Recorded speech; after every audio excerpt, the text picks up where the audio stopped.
I have been told throughout my entire career, you should consider coaching. You're kind of a communicator. So of course, when I got the NBC job, I figured, hey, this is me communicating. It changed a little bit when Khalifa St. Fort showed up at my doorstep. Well, this year I'm trying to go for the double, as well as break the Carifta record, which is 11:03. So I have my work cut out for me. There's definitely a big target on my back, and for that 200, I know I'm going to have to go sub 23 to win, because there's many people who have gone 22 already for the season. So gotta look forward to that. One, she was from Trinidad. Two, I had been watching the exploits of Kaylin Whitney, who my friend Dennis Mitchell coaches up in Orlando. And when I saw her, I went, wow, she's really good. But in the back of my mind, I also thought, I could do that if I got somebody with the talent and the ability. So she came around at the right time, and that's when I decided, okay, I want to coach Khalifa, and I want to build a group around her as well. The best part about training with Khalifa, I would say, is having her with me, because we have a lot of fun together. We joke around a lot.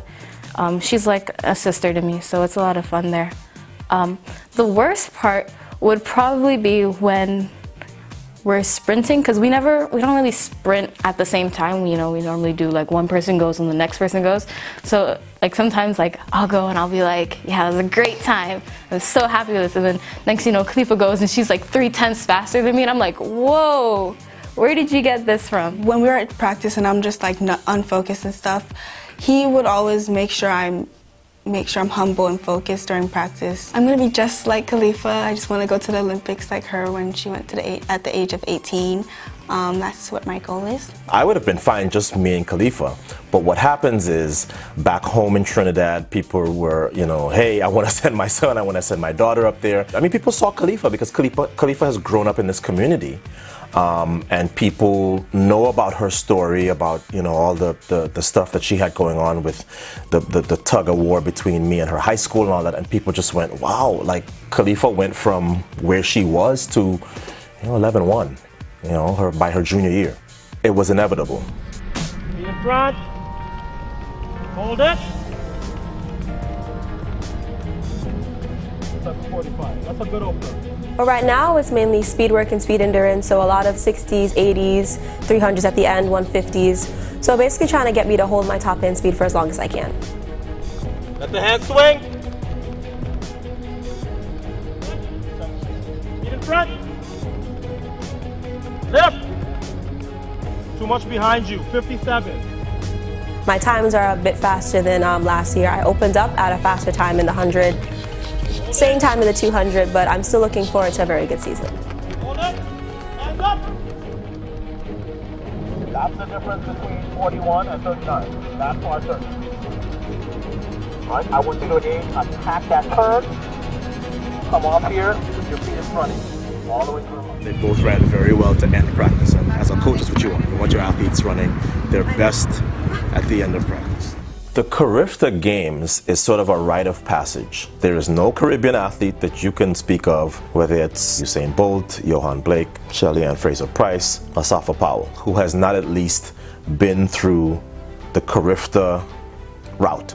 Running for Trinidad is the best experience I've ever had. It's so much fun. A lot of these kids, they live close together, so they know each other and stuff like that. So I'm kind of like the outsider, but it's still a lot of fun. And even outside of Trinidad, I meet a lot of new people.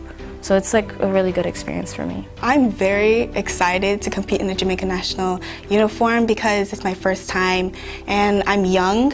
So I just can't wait because it's beautiful colors. Well, last year was my first time ever competing in Carifta, and it was such an amazing experience. Putting on that Trinidad and Tobago uniform, it's like a feeling that you just can't explain. When you look in the mirror and you're like, I'm getting ready to go represent an entire country, it's just a really surreal experience. So because I never got to experience the Carifta Games for myself, and my only experience with the Carifta Games is other people in my high school would go away and win Carifta medals, and they would be like revered in my high school. It was a little bit of a thrill for me when Khalifa, became, 100-meter champion at Carifta Games, because now I felt like I got a chance to contribute to the national effort in the Carifta Games, and quite frankly, our Carifta results for Trinidad and Tobago have not been good recently. We used to be second behind Jamaica. In the last couple of years, we've fallen to like third and fourth and fifth. Completely unacceptable, but hey, I'm doing my part. So having Sarah, who's a Carifta bronze medalist, and Brianna, who I am sure will come home with 2 Carifta medals this year, is exciting for me, because I never got to be a Carifta medalist myself.